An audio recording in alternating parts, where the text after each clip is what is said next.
tema, si vendiste tu auto hace 10 años y nunca hiciste la transferencia, atención, porque en cualquier momento podría llegar la fiscalía y exigirte que respondas por lo que el nuevo propietario hizo con el vehículo.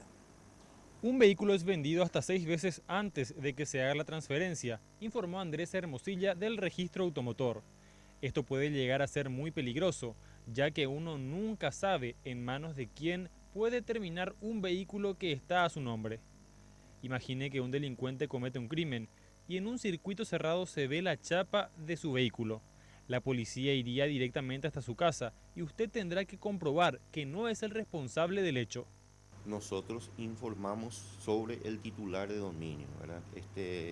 Y lógicamente el titular de dominio siempre sigue siendo responsable por ese vehículo o por lo que pueda, por cualquier accidente, por cualquier situación, ¿verdad? En lo civil, así como en lo penal, que pueda surgir.